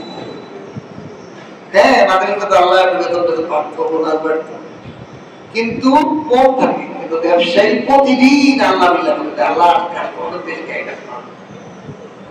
এই জন্য আল্লাহ তাআলা আল্লাহ নবী ব্যবসা করছেন, ব্যবসা অনেক ভালো। মুসলমানদের মূল অর্থনৈতিক হলো ব্যবসা। মুসলমানরা ছিল জাতে ব্যবসায়ী, কিন্তু আজ আমাদের মুসলমান সন্তান মুসলমানদেরকে মাথায় ইহুদি খ্রিস্টান ঢুকাই দিচ্ছে, তুই গোলামি করবি, অন্য চাকরি করবি। প্রত্যেকটা মানুষের মধ্যে ছোট্ট থেকে ছোট্ট কিছু ব্যবসা করার আলাদা ইনকামের জন্য মাইন্ড থাকা দরকার। এটা মুসলমান আমার নবী এবং সাহাবীরা প্রত্যেকেই ছিল জাতি ব্যবসায়ী। এই জন্য ব্যবসায়ী মানুষ দিনের কাজ দাম খরচ বেশি করতে পারে। চাকরিজীবী একজন 15,000 টাকা বেতন পায়, ওরা যদি বই আমার মাঝে একটা ভ্যান লাগবে, তফসিলের একটু হাবিয়া লাগবে, এই তফসিলের মেহমানদের একদিন করা, তার চাপ হয়ে যাবে, তার হিসাব করাটা বাসা ভাড়া, গ্যাস, কারেন্ট বিল সবকিছু। কিন্তু একজন ব্যবসায়ীকে বললে হে হুজুর আজকে ব্যবসা হয়েছে মাশাআল্লাহ, এখন এই অবস্থায় যদি কেউ এই করে দিয়ে দিবি, সে পকেটে এসে দিয়ে দিব যে হুজুর দেন। কালকে এক ব্যবসায়ীকে বলছি আমার মাদ্রাসার ছাত্ররা গরমে বাঁচতেছে না, যদি আল্লাহর সুযোগ থাকে আমি দোয়া চাই, আল্লাহ যারা পছন্দ করে তার টাকার মাধ্যমে আল্লাহ ভ্যানের ব্যবস্থা করে দেয়। সেই লোক 3টা ভ্যানের দাম দিচ্ছে। ব্যবসায়ী নয় সম্ভব, একজন চাকরিজীবী দিতে গেলে 8-10 হাজার টাকা দিতে সম্ভব। এই জন্য আল্লাহ রাসূল সাল্লাল্লাহু আলাইহি ওয়াসাল্লাম বলেছেন দিন প্রচার করে দেয়া যাবে না। তবে এখানে কয়েকটা মাসালা আমাদের জানা থাকা দরকার। সেটা হলো রাসূলুল্লাহ সাল্লাল্লাহু আলাইহি ওয়াসাল্লামের উপর দ্বীনের কাজ করে টাকা নেওয়া যায় ছিল, কিন্তু যেমন ইমামতি করা, আযান দেওয়া, দ্বীনি শিক্ষা, কোরআন শিক্ষা দিয়ে, 3 নম্বর হলো ওয়াজ নসিহত, বক্তা, এই 4টা বিষয়ে বিনিময় নেওয়া জায়েজ ছিল না। জায়েজ হয়েছে কেন? নবী এবং নবীর যুগে যখন ইসলামিক খিলাফত ছিল, তখন রাষ্ট্রীয় অধিনায়ক ছিল কি নবী, নবীর পরে সাহাবায়ে কেরাম, তাবেঈন, তারা রাষ্ট্রীয়ভাবে প্রত্যেকটা মুসলমানকে একটা বাধা দিত। কারণ আমি বাংলাদেশ সরকারের পক্ষ থেকে আপনিও 20,000 টাকা পান, আপনারা সবাই পান, আমিও পাই, তাহলে আমার এই মসজিদ থেকে বিনিময় নেওয়ার দরকার আছে? চলতেছে তো ওরকম ছিল, প্রত্যেকে ভাতা পাইতো। এই জন্য তুমি আগে বলছো তুমি নামাজ পড়াবা, তুমি তো ভাতা পাও, এই জন্য জনগণ থেকে কোনো বিনিময় ছিল। কিন্তু যখন আস্তে আস্তে ইসলামিক খিলাফত ধ্বংস হয়ে গেল, ইহুদি খ্রিস্টানরা আমাদের মুসলমানদের উপর নাই দখল করলো, তাদের ক্ষমতা, তাদের আইন, তাদের বাস্তবায়ন সবকিছু চলা শুরু হইল, তখন তো ইসলামিক খিলাফত নাই, ইমামের খবর নেয় না। ইমাম কি আপনার নিজের ভাইয়ের খবর নেয় না, নিজের ভাই বোনের খবর নেয় না, বাপ বা ছেলের খবর নেয় না, ছেলে মেয়ে বাপের খবর নেয় না। সেই রকম পরিস্থিতিতে ইমামতি করতে যদি টাকা না দেওয়া হয়, কিছু হাদিয়ার ব্যবস্থা না করা হয়, তাহলে এই সমাজে ইমাম খুঁজে পাওয়া, শুদ্ধ করে একজন ইমামতি করে নামাজ পড়াবে, ধরুন আমাকে যদি চলার মতো কোনো হাদিয়া না আসে, তাহলে আমি কি গোপাল থেকে এনে করে উদয় বেড়ে থাকবো? বলে সম্ভবই না, কোনোই অসুবিধা না। যার যার বাড়ি বসে সে তার ধান খেয়াল, গরু খামার, মুড়ি টুড়ি দেওয়া করে তাই করে দিন, তখন কি হইব? সমস্যা। এই জন্য ফুকাহায়ে কেরাম, সাহাবাদের পরে যারা তাবেঈন, তাদের বড় জামাত, তারা ঐক্যবদ্ধ হয়ে এই মাসালায় উপনীত হয়েছে যে তাদের ইজমা, তাদের ঐক্য অভিমত, যে এই যুগে, সামনের যুগে যদি আমরা ইমামতি, মুয়াজ্জিনি, তালিম এবং ওয়াজ নসিহতের ক্ষেত্রে যদি আমরা একটা ন্যূনতম হাদিয়ার ব্যবস্থা না রাখা হয়, জায়েজ না রাখা হয়, তাহলে কিয়ামত পর্যন্ত দ্বীন ধর্ম আমার থাকবে না, সব হাইওয়ান ধর্ম হয়ে যাবে। এক এলাকার মধ্যে, আমার এলাকার একটা ঘটনা বলি, আমি যখন ছাত্র, তখন আমি বাড়িতে গেছি, রাত্রে ঈশার পর একটা মহিলা মারা গেছে। কাপড়ের কাপড় কাটার মতো ইমাম সাহেবরা নাই। কেন না ইমাম সাহেবরা? ইমাম সাহেবরা সব ঈদের ছুটিতে গেছে, ঈদের বন্ধে গেছি, রমজানের পরে, রমজান ধরেন পরের দিন, ঈদের 2 দিনের মধ্যে মারা গেছে। এখন ইমাম সাহেবরা সব ছুটিতে গেছে, কোন রকম নামাজ পড়াইতে পারে এমন এমন 2 মুসল্লিকে দিয়ে দিয়ে চলে গেছে সব ছুটিতে। এলাকার মধ্যে কোন ইমাম সাহেব ভালো মতো নাই, না থাকার কারণে এখন কাপড়ের কাপড় যে মহিলার কাটবে সেটা কেউ জানে না। বুঝতে বুঝতে আমার কাছে এসে যে তুমি মাদ্রাসা পড়ছো, তুমি ভালো কিনা বুঝতে পারো। আমি এই কাজগুলো আগেই শিখছি, মাদ্রাসা ঢুকেই শিখে রেখেছি।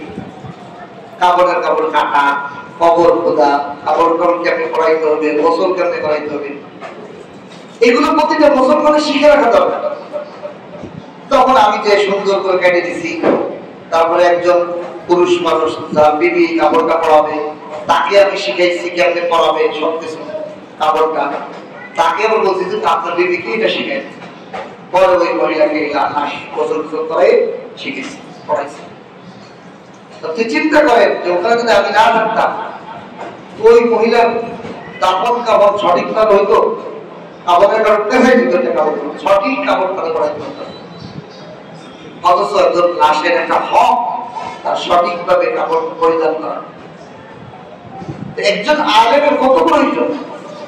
এই জন্য ফুকাহায়ে কেরাম, সমস্ত মাযহাবের ইমামরা ঐক্যমত হয়ে গেছে যে এই 4টা বিষয়ে ন্যূনতম যতটুক হাদিয়া না নিলে ওদের চলে না, ততটুক নিয়ে যায়। এর মানে এখনো না যায়, বেশি নিয়ে দিবে। ইমাম সাহেব, আমি একজন ইমাম সাহেব, আমার 1 কোটি টাকা তো বেতন দরকার, 1 লাখ টাকার মতো বেতন দরকার। কি বলেন? আমার মতো লোক চলতে 1 লাখ টাকা দরকার, তখন আপনার ভেজাল হয়ে যাবে, বেশি বিলাসিতা দেয় না। যতটুকু হলে চলে একজন ইমাম আলেমের, ততটুকু হইলেই চলে। এই জন্য ততটুকু ফুকাহায়ে কেরাম জায়েজ আছে, একজন আলেম যতটুকু। তবে এখানে কিছু মাসালা আছে। মাসালা কি? এই যে মুসল্লিরা যারা আছে, তাদের মধ্যে যেই মুসল্লি সবচেয়ে ধনী, সে যেই মানের কাপড় পরবে, ইমাম সাহেব এই মানের কাপড় পরে, এর থেকে ভালো মানের কাপড় পরে, আর না হইলে নামাজ বাকি। এই জন্য কেন ইমাম হলো নেতা, নেতা যদি স্লোগান থেকে খারাপ পোশাক করে দেয় তাহলে নেতার নাম থাকলো। এই জন্য এগুলোকে জায়েজ করছেন। বাকি অতিরিক্ত এর বেশি যতটুকু চলতে লাগে তার বেশি নেওয়া এখনো জায়েজ। ইন হুয়া ইল্লা যিকরা লিল আলামিন, কেননা এই কোরআন হলো বিশ্ববাসীর জন্য উপদেশ। কোরআন শুধু নবীর যুগের মুসলমানদের জন্য না, সারা পৃথিবীর মানুষের জন্য কোরআন একটা উত্তম উপদেশ। এই উপদেশগুলো যে যত করবে, উপদেশ কি দেখেন, উপদেশ মানে হলো একটা বাচ্চা দুষ্টুমি করতেছে, উপদেশ দেওয়ার পরে আর দুষ্টুমি করে, মানে এটা একটা ওষুধ, মেডিসিন, রোগ, এই রোগের একটা ওষুধ, যে আর দুষ্টুমি করবো না। কোরআন যে যত পড়বো সে তত ভদ্র, তত সুষম, তত আখলাকওয়ালা মানুষ সে তৈরি। এই জন্য কোরআন তেলাওয়াত করা, কোরআনের তাফসীর শোনা, কোরআনের আলোচনা বেশি বেশি শোনা, মজলিসে বসা, উলামায়ে কেরামের সোহবতে বসা, কোরআনের আলোচনাগুলো যত শুনবো তত আমাদের মধ্যে আমল আখলাক সুন্দর হইব, আমাদের আখলাক তৈরি হবো, আমরা প্রকৃত আল্লাহর বান্দা হইব। আল্লাহ তাআলা আমাদের সকলকে এই কোরআনের উপদেশগুলো মেনে চলার তৌফিক দান করেন। আমিন। ওয়া আখিরু আলহামদুলিল্লাহ।